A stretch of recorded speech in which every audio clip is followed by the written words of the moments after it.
المقاومة والله شوفوا بصوا عليهم لا يتجاوز عمر الواحد 14 و 15 سنة يواجه شبابنا الذي محمدا. يعني الحمد لله أن هناك شباب مؤمن وهناك ناس مؤمنين الآن هم وراء المقاومة. الكلام المحسوب الذي نسمعه في الحوارات وفي الندوات وفي المقابلات كل ذلك صراحة من باب علم الكلام الوجيه كلام فارغ. يعني الكلام الوحيد اللي هو في الميدان عشرات مئات آلاف والله من الإخوان العرب من المصريين والتوانسة والمغاربة والجزائريين واليمنيين ومن الخليج الآن يقاتلون على الجبهة في العراق ضد المحتل. يسمونهم هؤلاء العملاء الخونة إن هؤلاء المقاومة هم التكفيريون. لا والله لا تكفيريون ولا تكفيريون، اتهام باطل بعديون وتكفيريون وكذا، لأنه لن يستطيع إطلاقا مجابهة المقاومة. المشكلة الأساسية بكل الإعلام بما فيه الإعلام العربي غير كل ما يجري من مقاومة ضد المحتل. والله شعبكم في العراق لن يستكين، والشباب المؤمن بعون الله لن يستكين.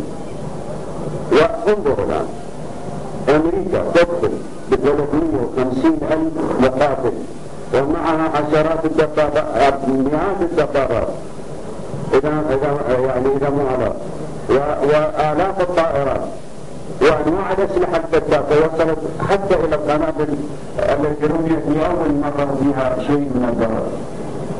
الآن أمريكا عاوزة تطلع بأي شكل من الأشكال. مين اللي يطلع؟ المقاومة.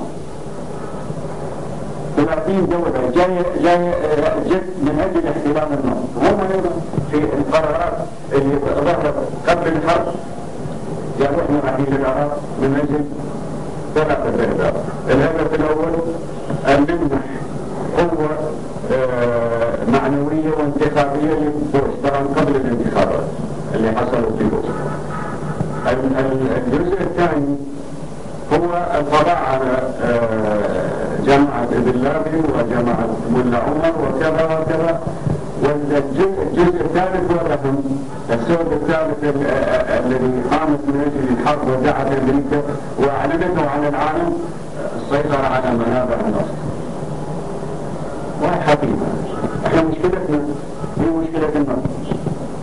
قبل 20 سنة أو أكثر أن اتفق مع أمريكي من المسلمين يعني أعلن إسلامه ويتكلم العربي بشكل جيد.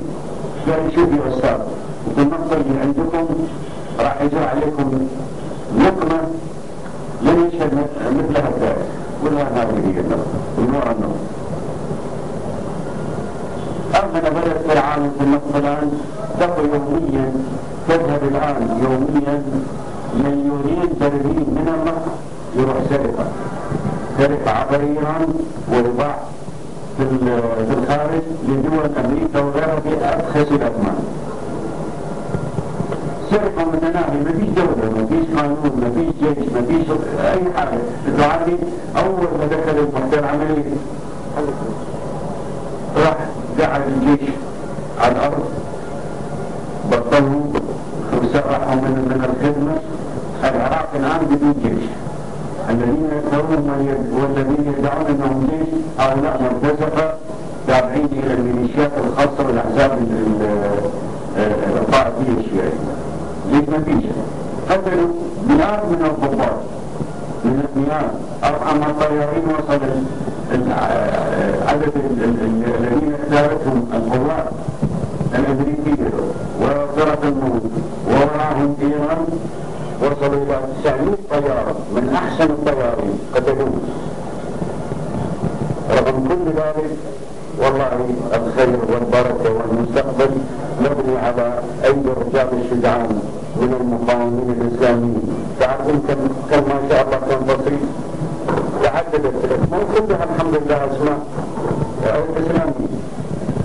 جيش محمد وجيش المجاهدين وجيش المبشرين والحمد لله.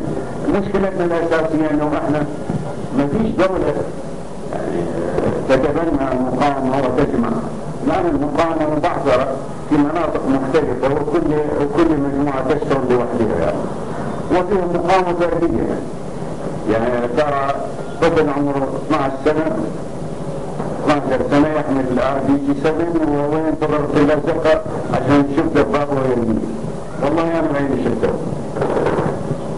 مشكلتنا الأساسية ما فيش دعم لا من الأخوة ولا من ولد العم ولا للمقاومة. والآن المقاومة تقاتل. والله في واحد حلف يمين وأقسم يمين أنه باع حتى غرفة النوم بتاعه عشان يشتري سلاح يقاتل فيه الأمريكيين. كده المقاومة موجودة والحمد لله نابعة من الإيمان ونابعة من الثقة بالله ومن ثقة المستقبل. أمريكا بالقوة